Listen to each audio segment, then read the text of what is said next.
Sixers fans, how we feeling out there?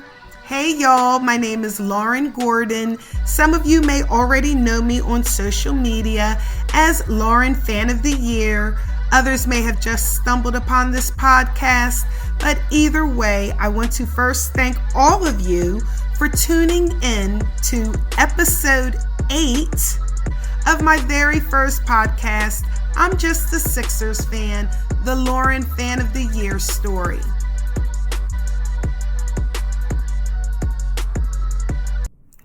Now let's continue the story.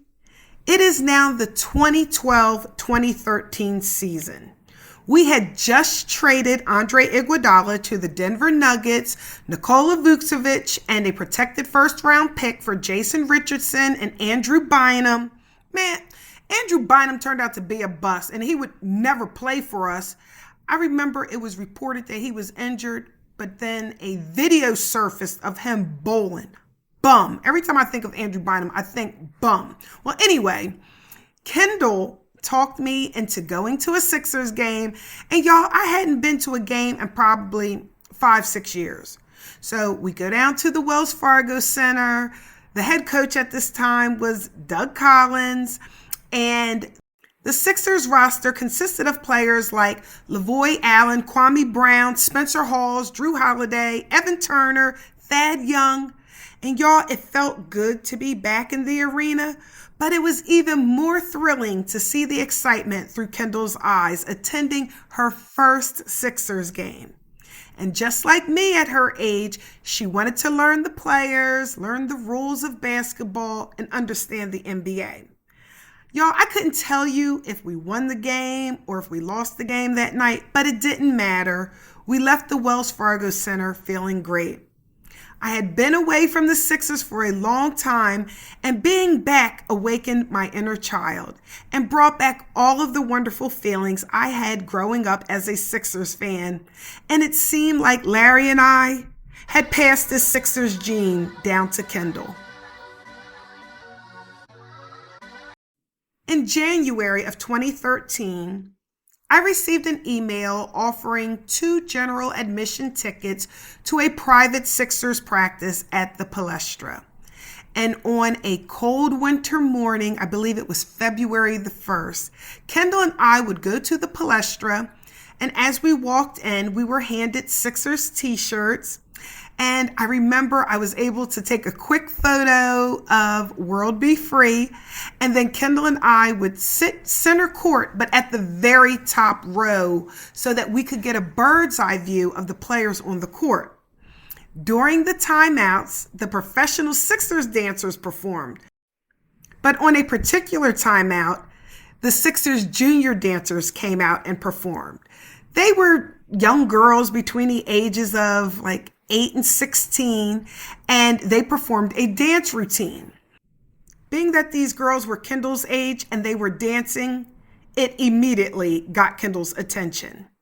I told y'all in the last episode that Kendall was clearly one of the best dancers at our local dance studio. I could see her admiring the girls out on the floor in their Sixers dance uniforms, and I saw the competitiveness in her as I watched her size up the dancers and try to pick up the choreography as they were performing.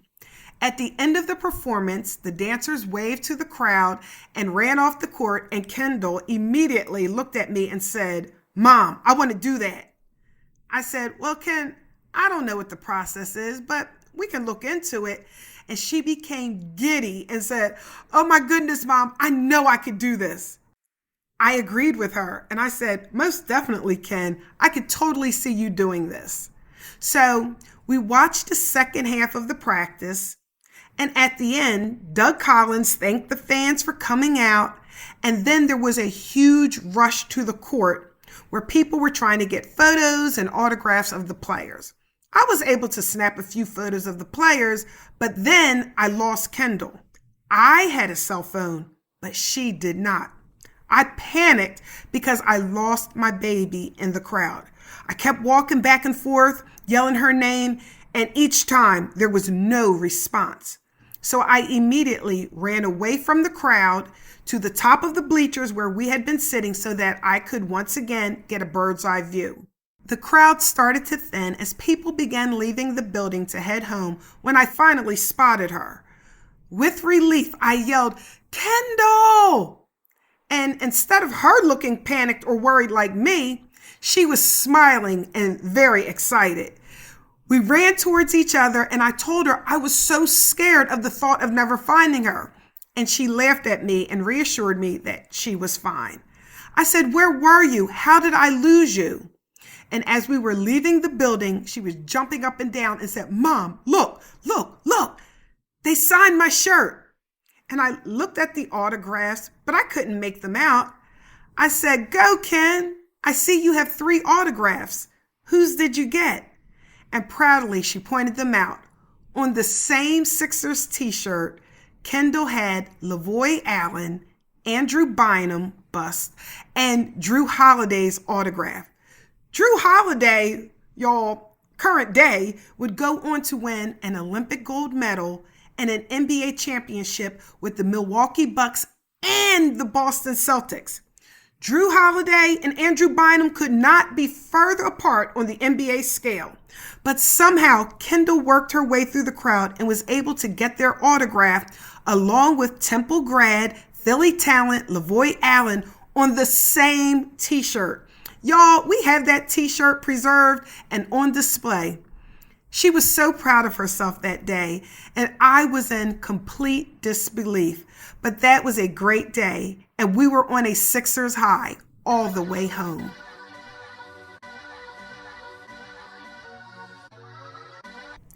Kendall stayed on me to find information on how she could become a Sixers junior dancer like the girls her age who had performed at the practice.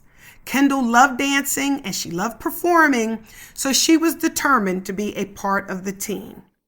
As parents, Larry and I wanted to support her like we did the older kids. I read on the internet that she would have to go to Sixers camp as a dancer and audition. I laughed and shared my Sixers camp experience when I was younger with Kendall. Because we applied early, we were able to register her for Sixers camp. The day that we dropped Kendall off at camp, we got her settled in her dorm, and then we kissed her and told her good luck. She didn't have a cell phone, so that entire week that she was away, we had no way to connect with her, to see how she was doing or find out how the auditions were going. And later that week, on that Friday, Larry and I went to pick Kendall up from camp. We got there early because they were having a showcase to show the parents the routines that they had been working on all week. I was glad we got there early because I missed my baby and not having her around the house for an entire week. As soon as I saw her, I was so happy and I began running to her. I saw that she got darker from swimming and being out in the sun, and I could tell she had a great time. Larry and I were fighting to get to her first, and we both asked, "How did the auditions go?" She said she felt good about her audition, and she began pointing out the other girls who she thought was her competition. "See that girl? She's good. See her over there? She might not look like it, but she can dance." Well, we knew that Kendall could not only dance, she also had great stage presence. She was used to performing with her dance studio, so I never questioned her ability. But would it be enough for her to make the cut? Larry and I, along with the other parents, families, and friends, watched the showcase where each group performed a routine based on their age group, and we anxiously awaited to see our baby take the floor. Kendall and about 20 girls her age finally came out on the floor, and Kendall was front and center, and she killed the routine. But she wasn't the only great dancer. They all were talented dancers. At the end of the showcase, we were told an email would come out in about a week with the list of girls who made the 2013-2014 Sixers Junior Dance Team. Well, y'all, that was the longest week ever. But one day after work, I saw the email in my inbox. So Larry and I called Kendall and we gathered around the computer and had Kendall read it out loud. She read the email and began scrolling the list to see if it included her name. And as she scrolled down, she saw her name, Kendall Gordon, and we all screamed with excitement. She shared the news with her sisters and brother who were away at college, her grandparents, her aunties and cousins, all of the family. We were all so happy and proud of our baby. In addition to her regular dance classes at our local dance studio, I would also drive Kendall back and forth to Broomall for her Sixers junior dance classes. After a few rehearsals, she got her uniform that consisted of sparkly red sequin shorts, a blue Sixers tank, a white sparkly Sixers tank with red and blue glitzy trim, a sparkly silver sequin jacket with blue striped high tube socks, and white high top Converse sneakers. She would also receive a black warm-up suit with her name down her arm sleeve. She looked absolutely adorable in her uniform. Kendall was now a Sixers junior dancer, and of course I would tell her the story of the time when me, our cousin, and my sister-in-law went down to audition to be a professional Sixers dancer right after I had the twins.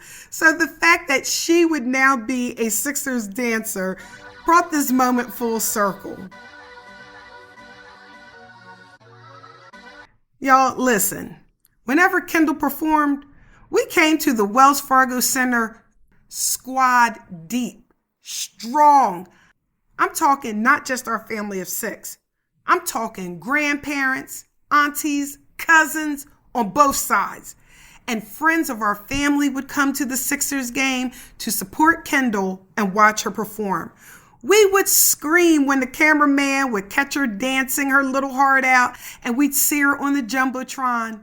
Everyone in the Wells Fargo Center would see my baby perform on the big stage, and we couldn't be prouder. Larry would record every performance, and we would watch it together as a family once we got home.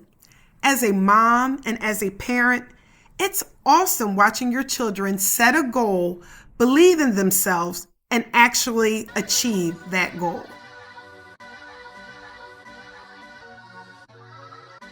As family of a Sixers junior dancer, we received discounted tickets.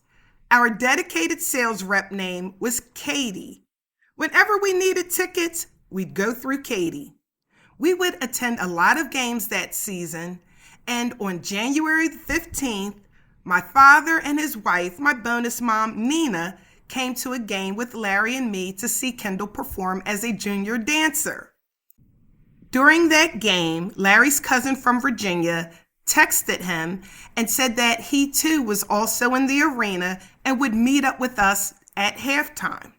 After Kendall performed, she would come sit with us right before halftime. At halftime, Cuz met us at our seats, gave us mad love, and asked us if we wanted to follow him.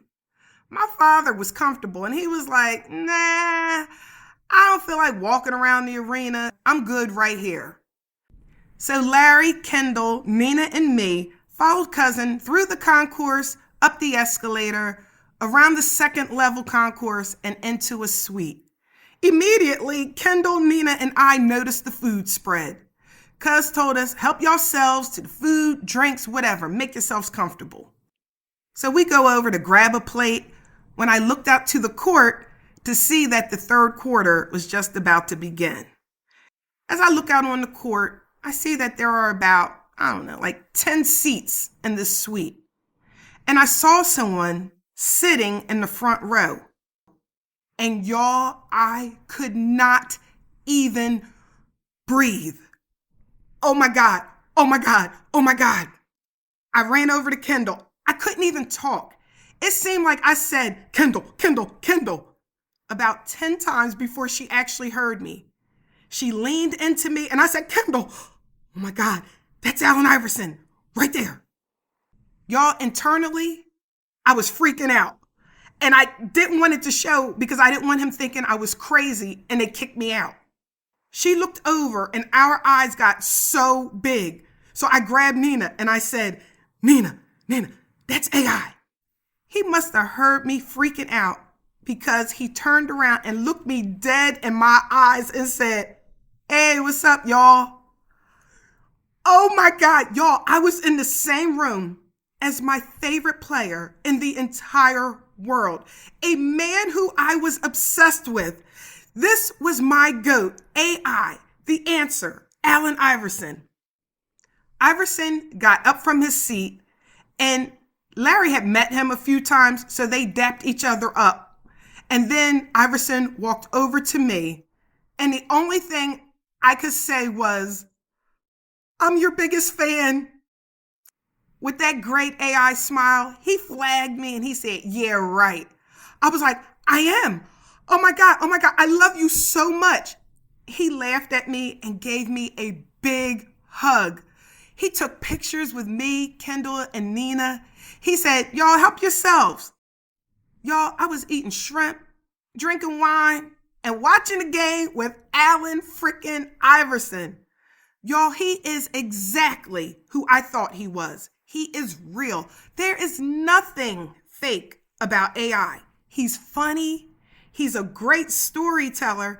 And when he spoke, I was hanging on every single word. I felt like I was in a dream that I never wanted to wake up from. I was like a kid again on Christmas morning. How in the world did I go from being a Sixers fan as a kid from the projects to watching a game with Allen Iverson? Well, now that we were formally introduced, I too would call him Chuck or Bubba Chuck. When we met up with my father after the game, I said, Daddy, you should have came with us. You are never going to believe who we met. My dad said, yeah, I was wondering what was taking y'all so long. My father said he was hating on us because he loved Allen Iverson too. But at the same time, he was very happy for us. We were on cloud 9 all the way home. And around this time, y'all, I had just joined Facebook. And I could not wait to share my photos of me and my GOAT, Allen Iverson, or Chuck, or Bubba Chuck. Because in my head now, y'all, we were family.